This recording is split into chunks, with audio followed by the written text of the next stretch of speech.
രാഹുൽ മാങ്കൂട്ടത്തിനെതിരെ പീഡന പരാതി നൽകിയ യുവതിയെ സോഷ്യൽ മീഡിയ വഴി അധിക്ഷേപിച്ച കേസിൽ രാഹുൽ ഈശ്വറിനെ നോട്ടീസ് അയച്ചിരിക്കുകയാണ് കോടതി. രാഹുൽ ഈശ്വർ ജാമ്യ വ്യവസ്ഥകൾ ലംഘിച്ചെന്ന് ചൂണ്ടിക്കാട്ടി പ്രോസിക്യൂഷൻ സമർപ്പിച്ച ഹർജിയിലാണ് Thiruvananthapuram additional chief judicial magistrate കോടതി നോട്ടീസ് അയച്ചിരിക്കുന്നത്. ഈ മാസം 19-ന് രാഹുലോ അഭിഭാഷകനോ ഹാജരാകണമെന്നും ജാമ്യം റദ്ദാകാതിരിക്കാനുള്ള കാരണം ബോധിപ്പിക്കണം എന്നുമാണ് നോട്ടീസിൽ പറയുന്നത്. രാഹുൽ മാങ്കൂട്ടത്തിൽ MLA-ക്കെതിരെ പരാതി നൽകിയ യുവതിയെ സൈബറിടങ്ങളിൽ അധിക്ഷേപിച്ച കേസിൽ അറസ്റ്റിലായ രാഹുൽ ഈശ്വറിനെ ഡിസംബർ 15-നാണ് കോടതി ജാമ്യം അനുവദിച്ചത്. ജാമ്യമില്ലാ വകുപ്പ് ചുമത്തിയാണ് രാഹുലിനെ അറസ്റ്റ് ചെയ്തിരുന്നത്. 16 ദിവസം ജയിലിൽ കിടന്ന ശേഷമായിരുന്നു രാഹുൽ ഈശ്വറിന് ജാമ്യം കിട്ടിയത്. അതിന് പിന്നാലെയാണ് യുവതിയെ അധിക്ഷേപിച്ച് രാഹുൽ ഈശ്വർ വീണ്ടും തന്റെ യൂട്യൂബ് ചാനലിൽ വീഡിയോയുമായി എത്തിയത്. സത്യത്തിൽ ആ യുവതിയുടെ ഭർത്താവല്ലേ ഇര, അയാളുടെ സമ്പത്തും ജീവിതവും അല്ലേ തകർന്നു പോയത്? ആ ചെറുപ്പക്കാരനോടൊപ്പമാണ് എല്ലാവരും നിൽക്കേണ്ടത്. ഞാൻ രാഹുൽ മാങ്കൂട്ടത്തിനെ പിന്തുണച്ചതിലും ഉപരിയായി ആ ചെറുപ്പക്കാരനോടൊപ്പം നിൽക്കുന്നു. സത്യത്തിൽ അവനാണ് അതിജീവിതൻ. അവനെയും രാഹുലിനെയും പറ്റിച്ചത് ആരാണ്? രാഹുൽ മാങ്കൂട്ടത്തിൻ്റെ കേസിൽ സത്യങ്ങൾ പുറത്തു വരികയാണ്.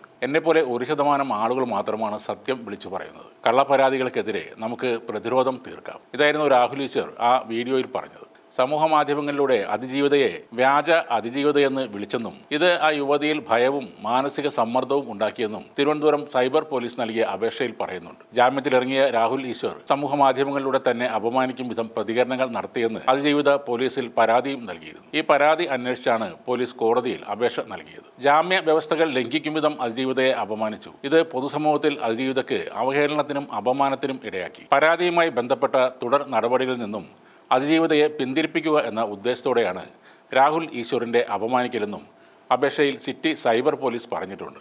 അതേസമയം തനിക്കെതിരെ പരാതി നൽകിയ അതിജീവിതയ്ക്കെതിരെ താനും പരാതി നൽകിയെന്നാണ് രാഹുൽ ഈശ്വറിൻ്റെ പ്രതികരണം. തനിക്കെതിരെ നിരന്തരം പരാതി നൽകി സ്വൈരജീവിതം നശിപ്പിക്കുകയാണ് അതിജീവിത ഗൂഢാലോചന നടത്തിയെങ്കിൽ അന്വേഷിക്കണം.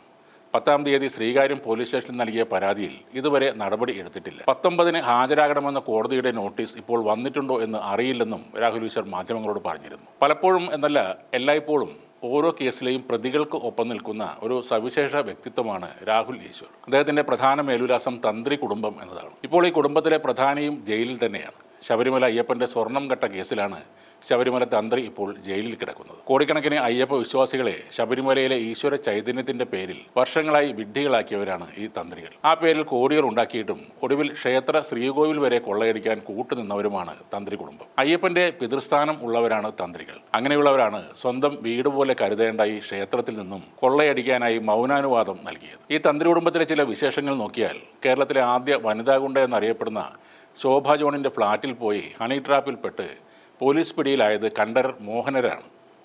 ഇപ്പോൾ അയ്യപ്പൻ്റെ സ്വർണം അടിച്ചുമാറ്റിയ കേസിൽ അറസ്റ്റിലായത് കണ്ഠരർ രാജീവരാണ്. ഇവരുടെ പെങ്ങളുടെ മകനാണ് സ്ത്രീകളെ അപമാനിച്ചതിന് ജയിലിൽ കിടന്ന ശേഷം ഇപ്പോൾ ജാമ്യത്തിലിറങ്ങി നടക്കുന്ന രാഹുൽ ഈശ്വർ.